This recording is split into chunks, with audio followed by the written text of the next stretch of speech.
Oh man, so Bitcoin is up 1.67%, breaking out from that key symmetrical triangle we've been speaking about for 48 hours. If you guys have entered this trade with me, then congratulations, smash the like button and subscribe. We're going to go through what we need to do and whether it's too late to enter this trade and the things we need to watch out for. As you can see, guys, sitting here on the hourly chart, and we've got a clean breakout now. You can see we were speaking about this just a couple of hours ago in my video, and it was looking a bit weak, right? We got the initial breakout when I entered the trade. It came back for a retest. Looked like we were going back into the triangle. Came back out, but a lower high wasn't looking great. And then you've got the big candle. This just explains why you need to be so patient when trading on the shorter time frames. And as you can see now, the big volume has come in, taken out this peak here, taken out this peak here, which is now giving it a good bullish intent. Interestingly, just as a side note, we were looking for the ADP jobs figures to come out today, but for some reason they've been suspended, which is really good because we haven't got that halt in the markets today. So now we're looking for Bitcoin to see where can we head to. So if we head over to the 4 hourly, I'm going to let you know my exact few take profit targets. So I did continue to ladder in my position as we broke that previous high here. I laddered in. I'm then looking for this first take profit target at 21,900, and then I want to look to see if we have enough momentum to get us up to the 23 to 23.5. If we can get to that level quite comfortably, then the broader moonshot goal is, can we get up to here? Can we get to 29,000? Because when you bring out the VPVR, you see that that area is thinly traded. Once we break out through this level where we're fighting through right now, this is thinly traded. Just as quickly as we came down to the downside, we could be moving that same pattern to the upside. Now, if any of you guys are trading this move or want to trade any future moves with me, do get yourself set up on BYBIT and BitGet, the two exchanges I've got set up below.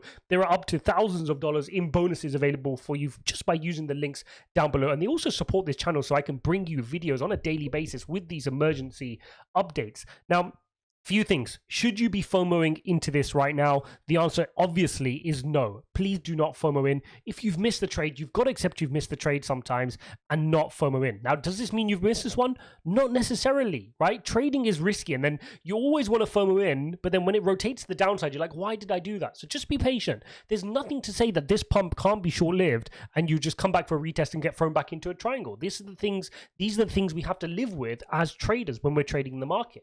And that is why you do so with tight stop losses. You do so with a tiny bit of your portfolio. You only ever risk about 1% of your total trading account size, not your whole portfolio, just your trading account, and your trading account should be a small part of your wider portfolio in any single trade. So I've got myself a tight stop loss so that if we enter back into this triangle, I'm going to get out of this position, because trust me, if we break to the downside, I've already shared with you guys, price targets can take you down towards 14,800, and I'm continuing to hold my bearish stance long term.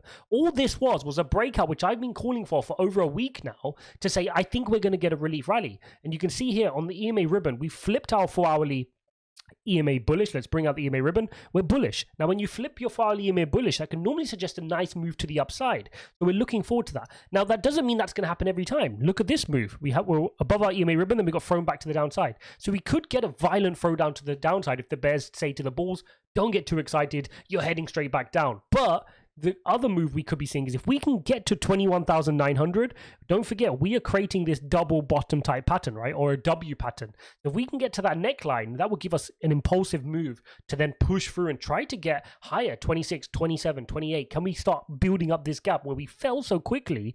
We should be able to recover that a lot better to the upside. Now, another warning for any of you guys who are in this trade is you can't let this skew your opinion of your long-term portfolio. So for those of you who aren't interested in trading this, I know there's a lot of people who don't want to trade, and rightfully so. If you're not experienced in trading or you don't have the funds to risk, do not trade. But for the long term, where are we heading? Do I think now suddenly we're going to head back to all-time highs? No, not particularly. I think this is just a relief rally going into our EMA ribbon, okay? And maybe if we start closing our EMA ribbon above, I can change my mind. But first, I think we're going to face a lot of resistance in this path of our EMA ribbon to turn it bullish again. So I'm expecting a relief rally before we then get thrown back into our trend to the downside. But it doesn't mean you can't make a decent bit of trading earning on that trade to the upside, okay? So if you're trading this, again, be very, very careful. Keep an eye on the wider markets. If I show you what's going on in the wider markets, that always correlates. So it's important you tie in your technicals with the fundamentals so you don't get caught out doing something silly.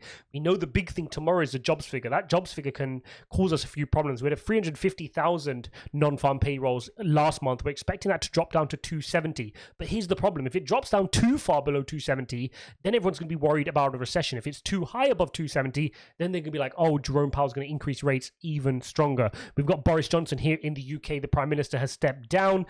We've also got the US market. Let's take a quick peek at the US markets. Holding up green for now. This will now be the third straight day of green here on the market, which is good news. They're trying to build some momentum. And if the markets can build some momentum, that could give Bitcoin its chance to get this relief rally, because it is exactly that. It's a relief rally. After so much time down, it takes a lot of momentum from the bears to push you down. It doesn't mean suddenly that everything is okay, the global scenario is okay, crypto's okay, and we're going to head back to $100,000. No, anybody who's telling you that is lying. But what it is a relief rally. So let's take it what it is. Let's take advantage of the relief rally, but let's continue to hold our negative stance, our bearish stance, to say the global economy is still in a bit of a mess. Inflation is still a mess. Quantitative tightening has not really got going just yet, right? There's global fears of a slowdown. The Ukraine and Russia war hasn't resolved itself fully. We still have supply chain bottlenecks. So all these things still need to resolve. We can't say, oh, suddenly because Bitcoin's breaking out of a symmetrical triangle on the hourly chart, that suddenly everything is, fine and dandy. No, that's not how things work. We need to be realists, guys, and we can't let small time frames get us too excited on longer time frames. So the vast portion of my investment portfolio is ready to go. You guys know I'm ready in the market. If I wasn't already in the market, I would be getting into the market, and I would have been over the last few weeks, dollar cost averaging in at these low prices.